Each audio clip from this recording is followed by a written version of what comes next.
नमस्कार मित्रांनो, आमच्या यूट्यूब चॅनलवर तुमचं मनापूर्वक स्वागत.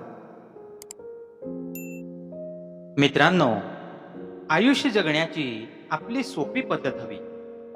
जिथे आपली कदर नाही तिथे कधीही जायचं नाही. जे आपल्याला पचत नाही ते कधी खायचं नाही. जे खरं सांगूनही रागावतात त्यांना मनवत बसायचं नाही. जे एकदा नजरेतून उतरले त्यांचा त्रास करून घ्यायचा नाही. वेळ पाहून बदलतो त्याला मित्र करायचं नाही. आणि कितीही संकट आली तरी कुणालाही घाबरायचं नाही. विघ्न किंवा संकट म्हणजे आयुष्य जगण्यासाठी एक संधी दिली आहे असे समजा. प्रवासात जर एखादा मोठा दगड वाटेत आला तर तिथं थांबू नका. त्या दगडावर उभे राहा आणि स्वतःची उंची वाढवा. मित्रांनो, आगीतून जायलाच हवं, त्याशिवाय कचरा जळून जात नाही. एक साधा विचार सुद्धा तुमचं आयुष्य उजळू शकतो. म्हणून नेहमी नवे विचार मिळवत राहा. कोकिळा स्वतःची भाषा बोलते म्हणून ती मुक्त आहे, परंतु पोपट दुसऱ्यांची भाषा बोलतो म्हणून तो पिंजऱ्यात गुलाम बनून राहतो. म्हणून स्वतःची भाषा, स्वतःचे विचार आणि स्वतःवर विश्वास ठेवा. मित्रांनो, लक्षात ठेवा, जोपर्यंत मनाला आशेचे पंख आहेत, अंतःकरणात जिद्द आहे, डोळ्यासमोर खुले आकाश आहे, तोपर्यंत येणारा प्रत्येक क्षण आपलाच आहे.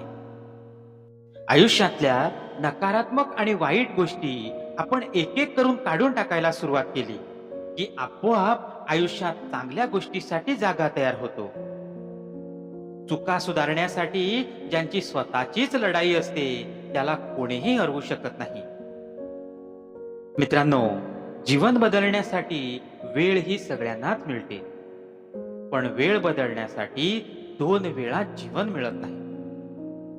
जे आजवर तुमच्याकडे काहीच नव्हतं असं काही तुम्हाला हवे आहे, मग आजवर जे काहीच केलं नाही असं काहीतरी करण्याची तयारी ठेवा. आपण परिस्थितीला शरण जाता कामा नये, परिस्थिती आपल्याला शरण गेली पाहिजे. आयुष्यातल्या असंख्य समस्यांची फक्त 2च कारणं असतात. एक तर आपण विचार न करता कृती करतो किंवा कृती करण्याऐवजी फक्त विचार करत बसतो. मित्रांनो, इतरांशी प्रामाणिक राहणं कधीही चांगलं, पण स्वतःशी प्रामाणिक राहिला तर जास्त सुखी आणि समाधानी होऊ शकता. स्वतःचे अनुभव उगीचच इतरांना सांगू नयेत. इतरांना एकतर ते खोटे वाटतात किंवा आपण खोटे आहोत असं वाटायला लागतं. ज्याने त्याने स्वतःच्या मालकीचे अनुभव घ्यावेत. तुमच्या अपयशाला कवटाळून बसू नका. त्यांच्यापासून शिका आणि पुन्हा सुरुवात करा. मित्रांनो, ज्ञानाशिवाय भक्ती आंधळी आहे, भक्तीशिवाय कर्म आंधळे आहे आणि ज्ञान, भक्ती व कर्म याशिवाय जीवन आंधळे आहे. तुम्ही किती जगलात याच्यापेक्षा कसं जगलात याला जास्त महत्व आहे. मित्रांनो, सुख आहे सगळ्यांजवळ, पण ते अनुभवायलाच वेळ नाही. इतरांकडे सोडा, पण स्वतःकडे बघायला वेळ नाही. जगण्यासाठी चाललेल्या धावपळीत आज जगायलाच वेळ नाही. मित्रांनो, लक्षात ठेवा, कुठलंही काम तुमच्या जीवापेक्षा मोठं नाही. तुमच्या आयुष्यासाठी नोकरी आहे, त्यांच्यासाठी तुमचं आयुष्य नाही.